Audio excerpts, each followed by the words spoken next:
What's up guys, welcome back to Manolot Reacts, and in this video we'll be reacting to this kid, this college student debating Charlie Kirk but making a big mistake. He made a mistake of saying and blaming Republicans and conservatives and right-wingers of saying stuff and calling the other side out in a way that is not real. But the irony here would be that the same thing that he said is actually what left-wingers are doing to the right-wingers. The liberals are doing those things to conservatives. I think you'll be pretty pissed off when you understand what I'm trying to say. Let's start the video without wasting any time from now. All right, yes. Hello, how are you doing?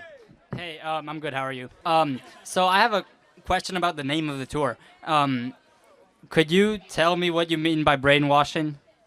Yeah, I mean, traditionally on college campuses, you are being brainwashed, and by brainwashing, you don't allow dissident ideas, different perspectives or worldviews, and typically on campuses, you'll learn some of the worst, most parasitic ideas imaginable. So, Well, even so, I would argue that brainwashing is a little bit of a harsh term. My parents lived in the Soviet Union. My grandparents lived in the Soviet Union. My great-grandparents. Well, before Charlie Kirk makes a point, I have to say something. He just said that his parents and grandparents used to live in Soviet Union, this and that. So he is saying that, something that is really, not appropriate, like brainwash word, you shouldn't use here. That might be true, might not be true. You could see that in what Charlie Kirk is going to say after this. But, the same thing should apply to Trump too when you say that he's Hitler. Because Hitler did really bad things. He committed atrocities. And to say that Trump is equal to Hitler, isn't that the same hypocrisy that you are doing as leftists, as liberals, saying that he's Hitler? That's crazy. Brainwash isn't even that bad of a term, just so you know. It doesn't even have that bad history. And it's called the supporters of Trump as Nazis. And that is so like, I don't know, so insane. And then these people say, you shouldn't use terms like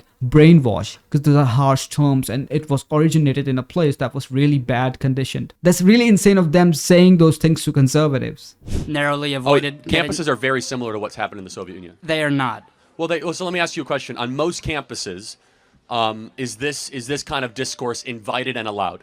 In most of your campuses, would you say that if you are a conservative, do you get graded fairly? Yeah. Do you guys get graded fairly? Raise your... That's Soviet-style intimidation, right? Disagree, punishment. That's not Soviet-style intimidation. You know what Soviet-style intimidation is? Well, the next step would be like, I don't know, calling the whole country garbage. Half the country garbage. That's not what the Soviets did. Are conservatives getting sent to gulags? Well, actually, Steve Bannon went to federal prison. Peter Navarro went to federal prison. Donald Trump faced 700 years in federal prison. There are 280 January 6th pretrial prisoners right now for nonviolent offenses right now. And by the way, those are like similar to gulags, awful conditions. So it's actually, this country is much more like the Soviet Union than you might actually lead to believe. Right? No, I mean, okay, sure. You have a couple examples of some people who, high-profile conservatives who were sent to federal prison. I can keep on going, by the way. Douglas Mackey went to jail for making a meme. Do you know who Douglas Mackey is? You might not. No, I don't. Douglas Mackey went to federal prison. Is going to federal prison for making a meme in the 2016 election. We don't respect freedom of speech anymore. We don't respect dissident voices. And by the way, don't take my word for it. This is why Elon Musk and Bobby Kennedy and Tulsi Gabbard have left the Democrat Party, and they say the Democrat Party is a party of Soviets and a party of totalitarians. So it's not just Charlie Kirk saying this; it's former Democrats. And yes, of course, the Soviet was a more extreme version of it, but that's where we are headed. We're a country where if you have certain politics, you have a higher likelihood of going to jail. Well, let me ask you something. In order for, I would say that brainwashing, it can't happen overnight. It can't happen in 4 years. The fact that we have essentially alternating terms between the parties, there's no way to systematically establish something within 4 years. You're right. It would take sending somebody to K through 12 education and then to college to get them brainwashed. We don't have anything like that in this country. What happens in K through 12? What happens in in most public schools in this state across the country? You're told to hate the country. You're told that America's systemically racist. You're not taught who Thomas Jefferson is, or James Madison, or John Jay, or the Federalist Papers. Well, that's simply false. Name a school where they don't tell you who Thomas Jefferson is. Do you think they teach Thomas Jefferson as a hero or a villain in most public schools across the South? Who would you say Thomas Jefferson is? Well, I mean, Thomas Jefferson was America's third president and the author of the Declaration of Independence and an American hero. Is there a gray area? There must be a gray area. You can't say, oh, he's definitively a hero or he's definitively Well, a actually, villain. I mean, hold on. Yes, of course he did things that were bad, but he helped found the greatest country ever to exist in the history of the world. That's pretty heroic. So would you say that you have to? Would you say that you? But yes, of course, you mentioned the things he did wrong, but in history, you must understand people in the context of the times of which they live. And the context of the time of which he lived was widespread. He actually released the slaves at the end of his life. And that's one example of many, by the way. But the point is this, is that the emphasis on trying to get a generation to hate the country, what Thomas Jefferson did is he gave you a free society that your parents liked so much that they left the Soviet Union and came to. Thank you, Thomas Jefferson. That's probably worthy of hero Well, status. I'm not yeah? saying that he's entirely a villain either. I'm saying that there's a gray area, and you say, "Oh, well, do they teach him as a hero or a villain?" It doesn't matter. But Do they everyone, teach him as- no, hold on. First of all, they don't. Just so we're clear, they are removing any reference to Thomas Jefferson in curriculum as if he's anything good at all.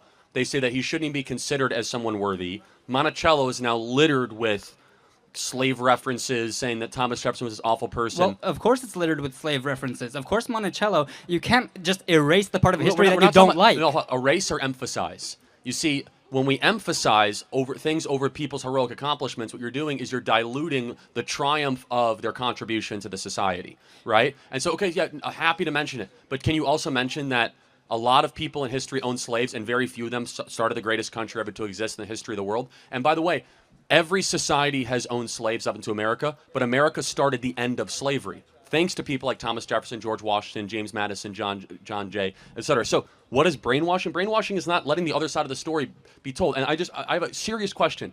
Do you think most college kids, maybe at this campus, yes, could even tell me the preamble of the Declaration of Independence? No. Okay. Do you think that they can name, how many articles of the Constitution are there? 5. 7.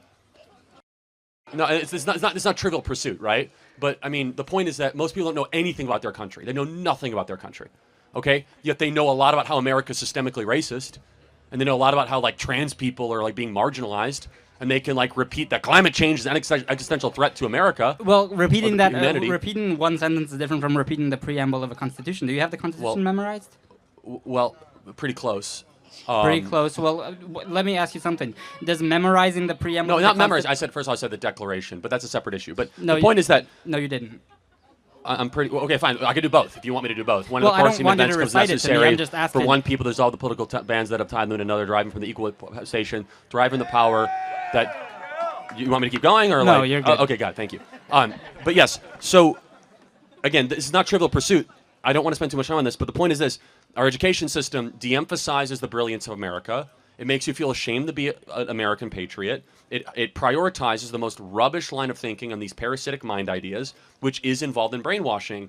Exhibit A, everybody around you thinks they're graded differently because they're conservative. And that is using force to not allow dissident opinions, which is a Soviet tactic. It is totalitarian in nature, right? Well, in that phrasing, yes, but Okay, so maybe I would say maybe you that- are being maybe people are being brainwashed.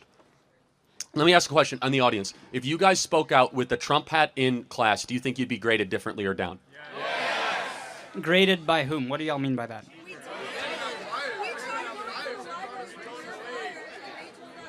So these are your classmates telling you that they can't wear a hat of someone who probably will become president, hopefully on Tuesday, and was president once again, and that they will be kicked out of libraries, graded differently. That's a Soviet country. That's not a Soviet country. No, it's a Soviet-like country. In the Soviet Union, if you were to wear a hat of a dissident, they would disappear you. And now Are they getting disappeared? Well, or I mean, just told they can't well, no, go in this- the library? This is the hold on. That's by the way, No, I understand. I'm that's just an saying that introductory step. What you're saying is you're cheapening down what is now the gateway drug to Soviet totalitarian. Oh, it's okay. They can't go to the library. Oh, well, it's okay. I'm you're not saying that. I'm just saying that you're falsely equivalent. No, it's not equivalent. There are gradations of it. Of course, we are not yet at the Stalinistic level of Soviet Europe, but we are closer to that than people would ever realize. Where you can't wear this hat right here in a class without some teacher grading you down, without somebody calling you a terrible name or fearing for your safety. That's not a free society. And that's one of the reasons why Donald Trump is doing so well, because we're going to take this country back from these savages. So now you call non-conservatives savages, and you're saying that Well, no, I said from the people that cancel us. Yes, no, you they are did. You did savages. not say that. You said I from said- these savages. Yes, correct. If a professor grades you down for a different grade, they are a savage. If somebody decides to punch you in the face because you wear a Trump hat, you are a savage. If somebody goes after you and says, I'm going to fire you from a job because you support Donald Trump, you are a savage. Let me be as clear as I possibly can. If you are performing late-term abortion, you are a savage. If you're sex trafficking kids, you are a savage. You want me to give you more examples? And that's the reason, ladies and gentlemen, Trump won. Trump won because there were people like Charlie Kirk and Vivek Ramaswamy, all these amazing people, smart, really intelligent people standing beside him. And these people hold their values to the core, and they iterate on these values, and they talk to themselves and talk to other people who have opposing views. And that's why Trump won at the end. It's a really good thing, to be honest. Trump won. We don't know what would have happened in the next 4 years, how much more censorship would have been there. But now that Trump have won, people at least have some hope that something good will happen. We always hope good things will happen. Thanks for watching this video. If you enjoyed this video, make sure to like and subscribe to this channel for more videos like this. I'll see you in the next one. Till then, take care everyone, and bye-bye.